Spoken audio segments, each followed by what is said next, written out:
Are you sick of finding cat poo in your garden? Cat poo that probably doesn't belong to your cat, and you might not even have a cat.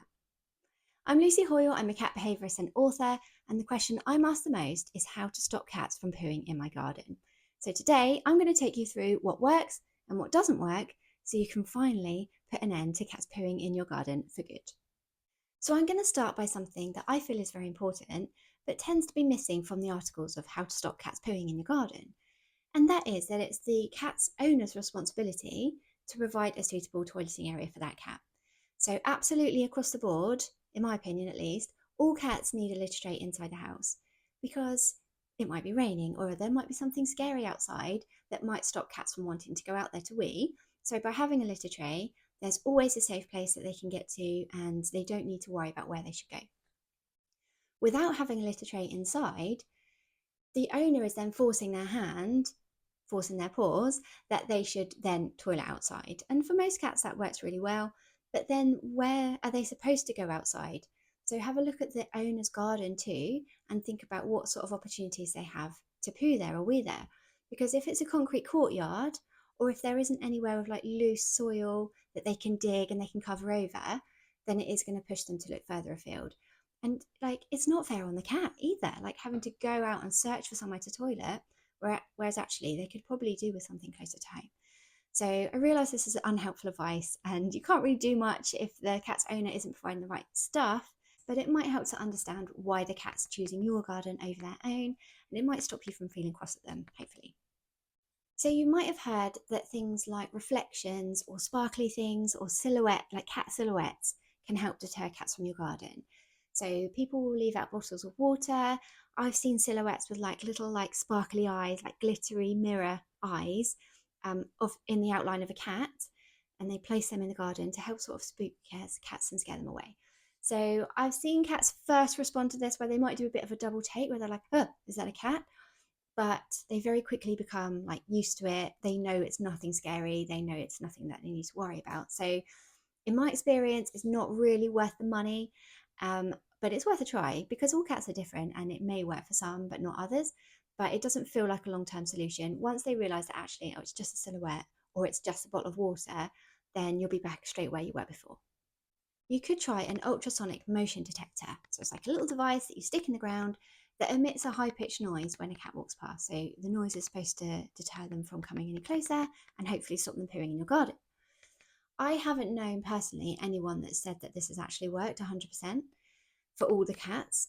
And anecdotally, in my old house where we used to live, lots of houses had these motion detectors, and I would like walk on the school and I'd count them. And it seemed like every other house had one, but their garden was like shingle or like little stones. So they essentially created like a ginormous litter tray. And plenty of times I would see cats hanging around near them, or I would see a great big poo next to the motion detector. So it didn't seem to me like, I wasn't convinced, to be fair. So it might be worth a try, but in all honesty, I wouldn't worry about it. I would avoid it because I also worry if you have a cat in your house, what impact that ultrasonic thing is having on them. So if it's going off every hour or so because a cat's wandering past and your cat's inside, like they can hear it, I wonder how aversive it might be for them. So if it's to work, it has to be aversive. It has to hurt their ears or upset them. So you want it to work, but you also don't want it to upset your cat. So just a little bit of a grey area that I would probably avoid, and it's definitely not a game changer from in stopping this from happening. It's often recommended to put something in the soil that smells really strong and really horrible, so that when the cat goes there, obviously their sense of smell is stronger than ours and hopefully they'll be put off. So common recommendations I see are citrus peel, essential oils, vinegar, pepper, coffee grounds, anything that we don't like the smell of or smells strong to us will hopefully smell even stronger to our cats. But what I find with this is that it doesn't last very long. Like once it's out for the day and it's rained and it's been exposed to the elements, then it's quickly like washed away, or the smell just wanes and it doesn't last too long. So they'll come back the next day and the smell will be essentially gone, or it'll be bearable so they can still go there. So you can either be super consistent with this and that you're topping it up regularly to keep the smell really strong, and to help them learn that actually this isn't a very nice place to be anymore. Or what often works better is to plant something that smells quite strong. So like a lavender plant or a citrus plant or some herbs, something that has a smell to it that you can just grow there and it takes care of itself. And you don't have to continually keep topping that up. So we can use smells, but yeah, it's just a lot of hard work to keep that up. What I would say to tie in with this is that once the cat has weed there or pooed there, their scent will be there too. So remove any poos that are already there if you're not already. Or maybe like rinse off the soil to make sure that there's no residual smell. So you're covering both bases. You're not just plonking a strong smelling substance on the top. You're getting rid of the cat's scent that they left behind and then replacing it with something that hopefully they won't like. What I like and what I'm seeing more and more is people placing uncomfortable things in the areas where cats are pooing. So I don't mean anything dangerous. I don't mean like upright forks or thorns or anything they can prick themselves on or hurt themselves with. But I do mean things like gnarly sticks and great big tree roots and things that you can place within a flower bed or underneath some bushes on the soil that's not going to affect how things grow and it isn't going to hurt the cat. It's just the fact that they can't get their bum in position to have that poo or to wee there. So things that they can still look nice. It could just be like a pile of logs or, you could be creative. You can do whatever works for your garden. But we're looking for something that's just uncomfortable, that's getting in the way, that isn't going to cause them any harm and isn't going to look bad. But the most reliable way to keep other cats out of your garden is to install proper fencing. So you can get cat-proof fencing that you can install to the top of your existing boundary, and it's like at a 45-degree angle and it goes all the way around your garden and stops other cats from getting in. So like the aim of this fencing really is to stop your own cats getting out. So if you don't have any cats, then obviously you probably won't want that. And if you do have cats, but you like them to be able to roam further than your garden, then again, that might not be suitable. So you have to be careful about what works for each house and what works for you. And it's not cheap either. So financially, it might not be an option. But what I would say is have a look at your garden and can you pinpoint any particular places where the cats come through?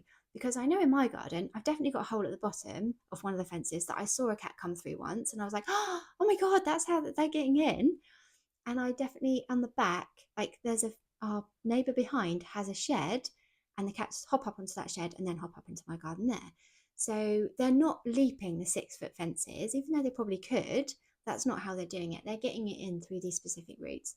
So luckily we don't have many cats, but it would be easy for me to block off that hole with a little bit of additional fencing or chicken wire or something that's going to keep them in or block that off. And then put a little bit of additional fencing along the front of that, like along our fence in front of that shed. So that it's just not so easy for them to come through and it might make them do a double take and think, okay, fine, I'll go off into that other garden. So like strategically look at your garden to see where you can stop them from coming through. What isn't appropriate is the spikes that you can put along the top, because I know they're advertised as being harmless and they're just plastic and it's not like they're metal, they're not that long, they're just like little like spiky runners. But I've definitely heard stories of cats like goring themselves on them as they've like stumbled. They've got to the top of the fence and they've stumbled because suddenly like, oh, the spike's here, and they've fallen onto it, or they've leapt down from a height and they've caught themselves. There's so many horrible horror stories, and I would hate for that to happen to anybody's cats. So please don't use that. There are alternatives. Like even if you just use a bit of trellis or something, like you can get creative and think what will work. So have a think, but don't use anything dangerous because it's just not worth the risk. And I don't advocate for the use of water pistols either. Like they don't know that they're doing anything wrong. And then they're suddenly blasted with a jet full of water for what they feel is no reason. It can cause a lot of stress and anxiety. And as a behaviourist, obviously, I want to avoid any of that because stress and anxiety often leads to behaviour problems, which obviously we want to avoid. And also, I've looked a lot, I've researched this a lot, and loads of people seem to get a lot of satisfaction out of blasting a cat with a water pistol. They're like, oh, it's lots of fun to sit there and watch them come along and blast them. That's not cool. Let's not do that. One thing you could consider, along with everything that we've spoken about already, is having an area of your garden where you actually don't mind if a cat poos there. Like it's not ideal, but if you've got a great big garden and you've got a bit down the bottom that you're not fussed about and it's a bit overgrown and you don't mind if the cat poos there, just as long as they don't poo in your veg box or in your sandpit, then that might be quite useful to make that a bit of an area where you can let that happen. So you might want to turn over some of the soil, and leave the poo in there if they go there, because that will help sort of keep their scent there and they might return there next time. So I realise you're compromising a lot here, but it can help you manage the problem and keep them out of those areas that you definitely want to keep poo free.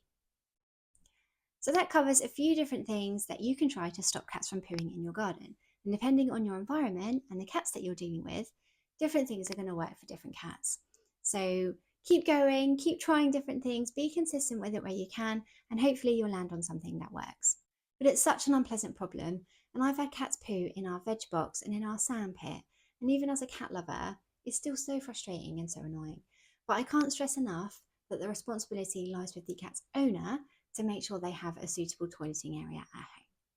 I will leave it there for now. Let me know in the comments if you're like what worked for you or if you're still putting up with this problem, and I will see you next time. Take care. Bye.